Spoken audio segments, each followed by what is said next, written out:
Jungkook, তুমি এমন আমাকে বলতে পারলে? বিশ্বাস কর লিজা, আমার মনে পড়ছে না আমি কবে তো প্রপোজাল অ্যাকসেপ্ট করেছিলাম। নিজের বাবার ক্ষমতায় তুই সবার উপরে নিজের ধারণা চাপিয়ে বেড়াতিস, কিন্তু এখন আর সেটা চলবে না। তুই আমার জুনিয়র, এতটুকুই সম্পর্ক আমার আর তোর। কি করছেন উনি? এটা নিজের বিপদ নিজে কেন ডেকে আনছেন এই সময়? লিজার বাবা এমনিতেই রেগে আছেন, তার মধ্যে এখন যদি লিজার সাথে এরকম ব্যবহার করেন তাহলে তো আরো বিপদ বাড়বে।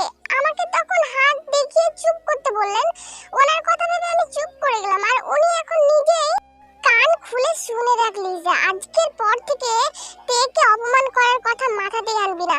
শুধু তে কেন, এই ভার্সিটির কোন স্টুডেন্টকে অপমান করার কথা ভাববি না তুই। জঙ্কুক পিছন ঘুরে হুট করে সবার উদ্দেশ্যে চেঁচিয়ে বলল, এই কথাটা সবার উদ্দেশ্যে, কাউকে কোনো রকম অপমান র্যাগিং যেন না করা হয়। নিজের বাবাকে ভার্সিটির বোর্ড অফ মেম্বার করে খুব জোর দেখাচ্ছিস বল? লিজা যদি নিজের বাবার ক্ষমতার অপব্যবহার করে তাহলে তুই কি করছিস? তুইও তো একই কাজ করছিস। লিজার হয়ে চামচাগিরি করার জন্য ওর বাবা তো কত টাকা দেয় ডায়লন। এখন আর এই বাড়াবাড়িটা করতে যাস না, ফল ভালো হবে না। কেন, কি করবি তুই? মারবি আমাকে? তার আগে তোকে। ডায়লন এগিয়ে গিয়ে জঙ্কুকের কলার ধরবে, ঠিক ওই মুহূর্তে সুগা ডায়লনের হাতটা ধরে ফেলে। সুগাকে আটকাতে বলতে, আমি কি বলবো কিছু বুঝতে পারছি না। ওনার মুখ দেখলে বোঝা যাচ্ছে উনি অনেক রেগে আছেন। তুই হয়তো জানিস না আমি এসে গেছি, সেই জন্য এই হাতটা জঙ্কুকের দিকে উঠেছে। আর তোর এই না জানার ফলে তোর এই হাতটাও নাও থাকতে পারে, এটা কি জানিস? ছেড়ে দে সোগা, ব্রাইটের অবস্থার কথা ও জানে না, ও ভুলে গেছে মনে হয়। জঙ্কুকের কথা শুনে জিমিনের দিকে একবার তাকালো সুগা। সুগা বুঝতে পেরেছিল কিছু একটা জিমিন ইশারা করেছিল, তাই বাঁকা হয়ে সেই ডায়লনের হাত ছেড়ে দেয়। কেন বেকার বেকার নিজের বিপদ নিজে ডাকছিস? জানিসই তো আমি যদি ধরি তাহলে শেষ পর্যন্ত না দেখে ছাড়ি না। এর পরের বার ধরিস তুই আর ছাড়া পাবি না, কথাটা যেন মাথায় রাখিস।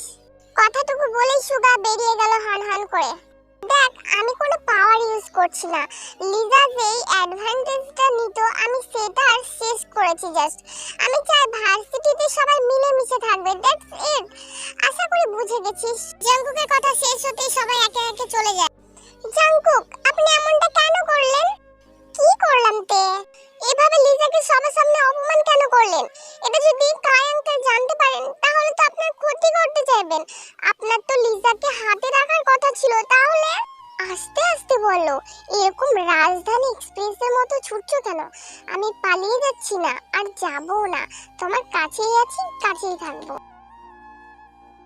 আজকে সকালেই তো বললাম আমি, সময় ও পরিস্থিতি মানুষকে বদলে দেয়, আমাকেও বদলে দিয়েছে। আগের মতো পরিস্থিতি থাকলে হয়তো আমি এত তাড়াতাড়ি এই স্টেপ নিতামই না।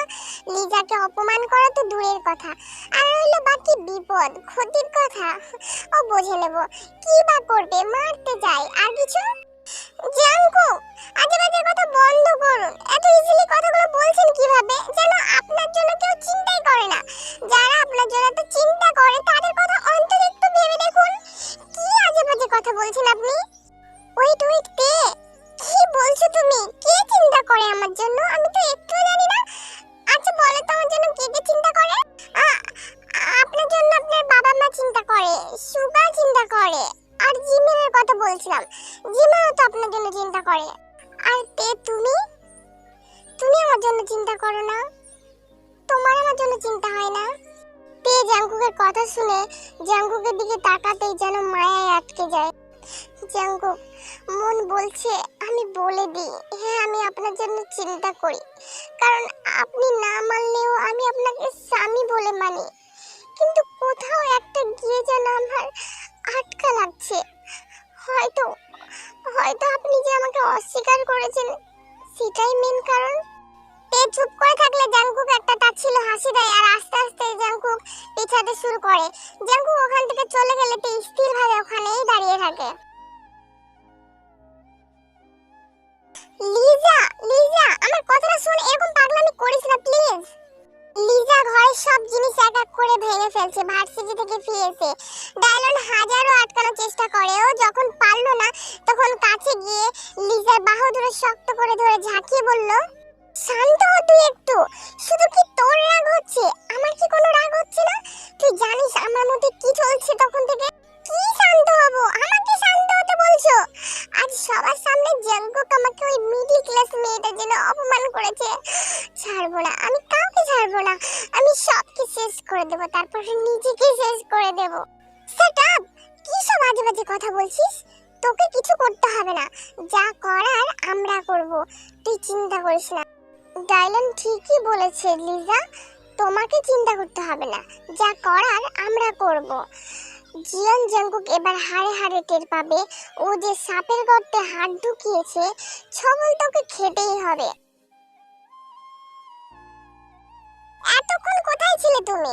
আর জাঙ্কুক দা এটা কি করলো? এভাবে লিজাকে সবার সামনে অপদস্থ করার ফলে তো কায়াঙ্কেল আরো খেপে যেতে পারে, তখন কি হবে? আমার প্রশ্নের অ্যানসার দে আগে। ডায়লন এর আগে কতবার তোর সাথে কথা বলার বাহানায় তোকে টাচ করার চেষ্টা করে। কি হলো, চুপ আছিস যে? আমি তোকে প্রশ্ন করেছি, কিছু জিজ্ঞেস করেছি, আমাকে বল। না, আমাকে কিছু করেনি তো। তেকে প্রথম দিন থেকে ডিস্টার্ব করেছিল লিজার সাথে, আর তে আসার আগে তোকে ডিস্টার্ব করেনি। তুই বেকার মিথ্যা কথা বলছিস জেমিনা, আমি সব জানি। হুট করে চলে গেছিলাম ঠিকই, কিন্তু সব খোঁজ আমি রেখেছি, সব সময় খোঁজ রাখতাম আমি। তুই কোথায় যাচ্ছিস, কি করছিস, কে তোকে কতবার ডিস্টার্ব করছে, কে তোকে জ্বালাতন করছে, সব খবর আমার কাছে থাকতো, তোর নিজেরও ধারণার বাইরে। কে বলেছে সব কিছু? আমি তো কখনো বলিনি সুগাকে। জাঙ্কুক দাও তো এসব নিয়ে কোনোদিন বলেনি। তাহলে তাহলে কিভাবে জানলো? এখন আমি যদি সত্যি কথা না বলি, তাহলে তো বিষয়টা আবার অন্যদিকে ঘুরে যাবে। আজ তো আমার শেষ রক্ষা হবে না মনে হচ্ছে। একটা প্রশ্নের অ্যানসার দিতে এতক্ষণ সময় লেগে যায় জিমিন? তুমি চলে যাওয়ার পরে বিরক্ত করা শুরু করেছিল। ও ভার্সিটিতে ফার্স্ট ইয়ারে থাকলেও আমার স্কুল থেকে ফেরার সময় রাস্তায় দাঁড়িয়ে থাকতো। আমি এড়িয়ে যেতে গেলে একদিন হাত ধরেছিল, আর আমি চড় মেরে দিয়েছিলাম। তারপর থেকে ও কিছু ক্ষতি করতে পারে এই ভেবে আমি জাঙ্কুকদাকে আনতে যেতে বলেছিলাম আমায়। কিন্তু কিছুদিন পর থেকে দেখলাম ডায়লন ও জাঙ্কুকদার সাথে আসতে শুরু করলো।